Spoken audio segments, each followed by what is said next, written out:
This giant complex of buildings overlooking San Francisco Bay is the Lawrence Laboratory at Berkeley. Some of the world's most advanced research in theoretical and practical physics is being done here. For some years now, a small group of scientists attached to the laboratories have been investigating this, a curious metal called nitinol. It has certain anomalous properties not yet fully understood or explained. It's caused considerable interest, it has generated some controversy, and it now seems that in a world searching for new sources of energy, it may have profound consequences. Research began here in a small laboratory workshop 7 years ago, when it was discovered that nitinol had apparently unique properties. The head of the laboratories was Nobel Prize-winning physicist Professor Edwin Macmillan. Can you explain what it is we're going to see? Well, this is a piece of nitinol which was made in the shape of a coil spring, and the property of nitinol is that it when it's hot and wants to get back to the shape it was when it was made. When it's cold, it's quite relaxed and will take any shape. This is now cold, and you see I can take it and stretch it out. It was made in the shape. It was made in the shape that I showed you first. And now it's cold, I can stretch it. Here I have a glass of hot water, and if I just pour the hot water on this thing, here we are. Good as new. In the cool state, it's relaxed and floppy. In the heated state, it remembers its former state. That's why you say it has a memory. So if you make the thing, if you make this piece of wire so it's straight when you made it, then when it's hot, it wants to straighten out. When it's cold, it's just as floppy as a wet noodle. You know, if you take one of these things and put hot, cold water in your hand, it's like a wet noodle when it's cold. When it's hot, it straightens out very suddenly. It's quite strong stuff. In fact, nitinol, a nickel-titanium alloy, can spring back with a force of 55 tons a square inch. The actual phenomenon itself is not yet fully understood. An engineer at the laboratories, Ridgway Banks, set out to build an engine to harness this. In a small workshop across from his office, he designed and built a wheel with nitinol loops hanging from the spokes. He calculated that if he filled a container with cold water and another with hot water, the loops of nitinol, moving from one bath to the other, would bend, then spring back, and that the sudden spring of the nitinol in the hot water would drive the wheel around, thus becoming the world's first solid-state heat engine. He was right.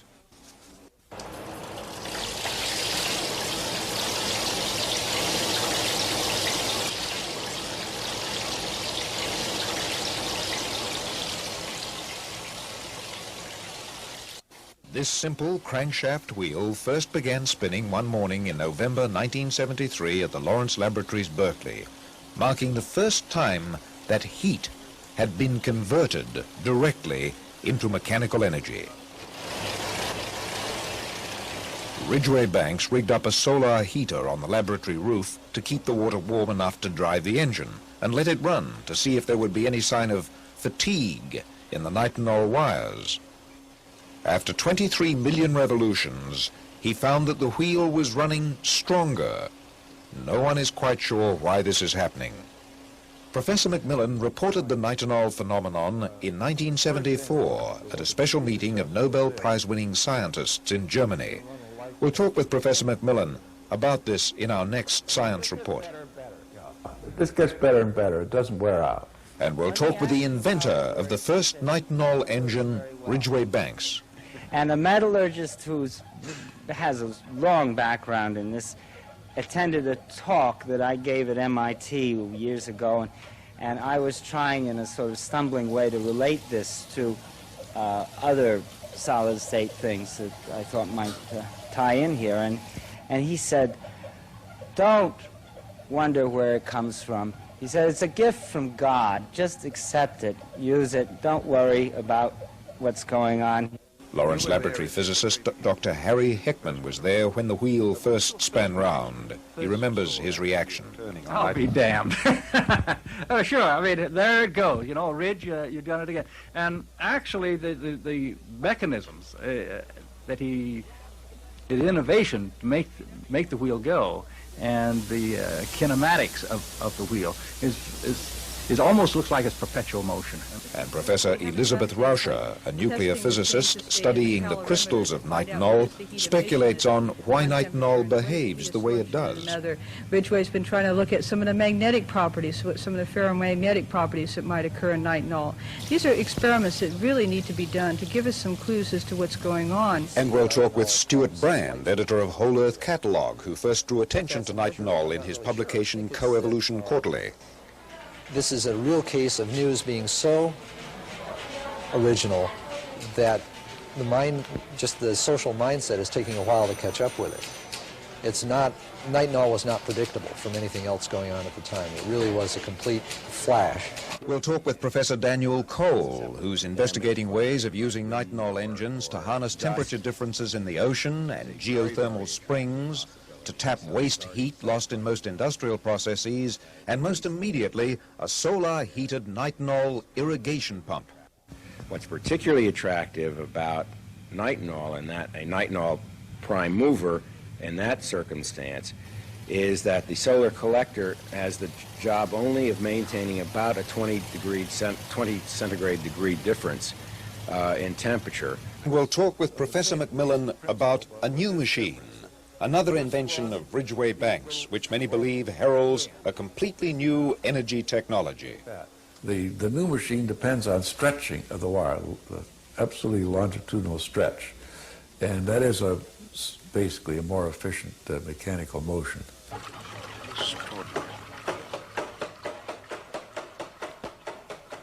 It is important that people are working on these things, you know.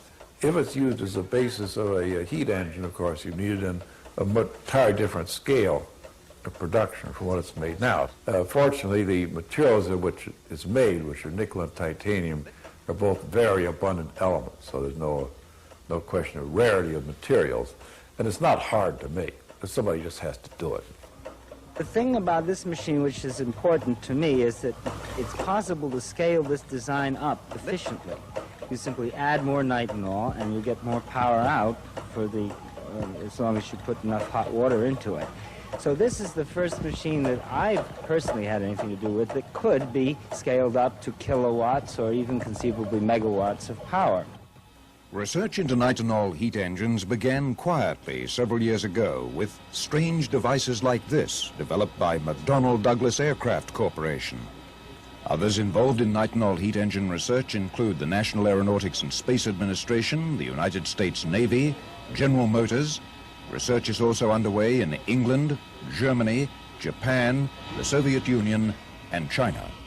Nitinol can be trained with a double memory to recur to a predetermined shape. In a warm airflow, the branches of this nitinol plate curve out. The force of this transformation has been measured as high as 55 tons a square inch, and in trained nitinol, a cold airflow will cause a reverse reaction. And in some devices, the effect gets stronger with repetition. No one knows why or how far this will develop. But by 1974, some of the researchers working on these devices, a number of which are still classified, were saying in unpublished private and government research papers that nitinol could provide a new means of energy conversion that might have considerable long-term implications. With the sudden advent in the mid-1970s of the worldwide energy crisis, the Department of Energy here in Washington, D.C. began looking for new sources of energy. And in 1978, the Department of Energy, in association with the United States Navy, convened the world's first international conference on nitinol heat engines. It was here at the Navy's Ordnance Laboratories just outside Washington, D.C. that nitinol was originally produced as part of a little publicized program of metallurgical research for the National Aeronautics and Space Administration. The Navy has now produced a special report for the Department of Energy on nitinol heat engines based on their research here at the Ordnance Laboratories Nitinol Technology Center. CNN has learned that the report will recommend the development of nitinol heat engines as a means of helping relieve United States dependence on imported oil. We see nitinol engines as a real potential for the future.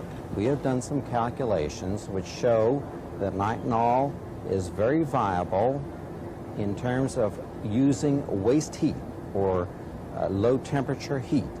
which is the largest available source of heat in the United States. Since the energy to run the engines is in effect free, as it's waste heat, you don't have to use oil or anything or any other fuel, it's the cost of installation that's important.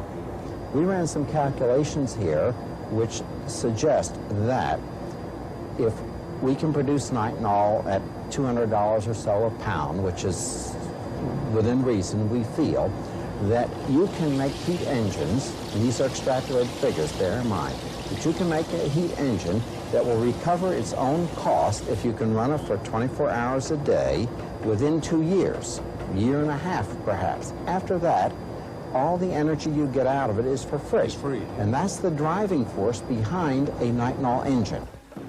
At the World Bank in Washington, D.C., they've been watching the research into nitinol. Their program is headed by Dr. Mitwali. I asked him about the Navy's latest figures. If it's true that it can pay for itself in 2 years, I would say that's very encouraging. But I would like to see that first.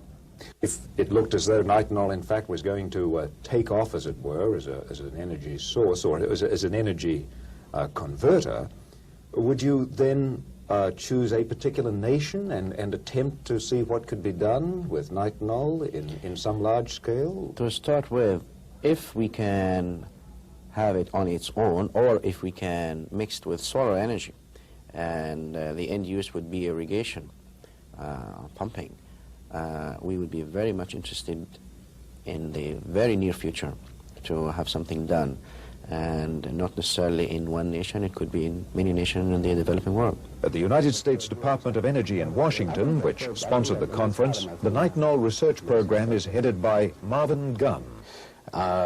It was, to my estimation, a very successful conference. The proceedings have not been published yet, but they are imminently available. I do know that the proceedings have been put together, and when it comes out, it will represent a very, I think, complete compendium of nitinol state-of-the-art.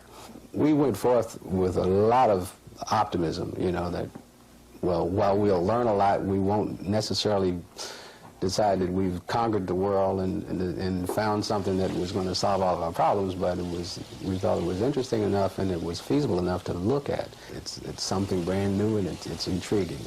You know, as you say, there's very little known about it, so we can just think of so many ways of finding out more about it, you know.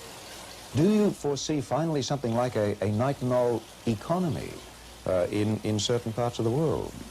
I'm not sure what the numbers are in the availability of nickel and titanium, and certainly the manufacturing capability at this point. But I wouldn't want to go that far to think that nitinol would dominate. In fact, I guess what we consider ourselves now is that we're on a petroleum economy, and we're trying to find ways of getting away from that. I see it contributing as a component of, you know, one of the ways of displacing petroleum as a primary energy source. From a preliminary copy of the report, CNN has learned that the United States Navy has told the Department of Energy that the development of nitinol heat engines would clearly serve the national interest by helping reduce petroleum energy dependence. The report also includes some startling figures suggesting nitinol heat engines producing power at an estimated $600 a kilowatt are substantially cheaper than both nuclear power and photovoltaic cells. Well, meanwhile, in addition to the release of this report on nitinol heat engines, which will become available imminently from the government printing office in Washington, the Navy has also released another book made up simply of the several hundred scientific papers that have been published on nitinol all over the world. And of course, some of the material is unpublished. There are now reports that in at least one laboratory in the United States, they've produced, but not yet published, details of a kind of super nitinol, a nitinol vastly more powerful than the material we've been looking at. Well, however that may be, it seems clear that the nitinol story has just begun. Kevin Sanders, Cable News Network, Science Report.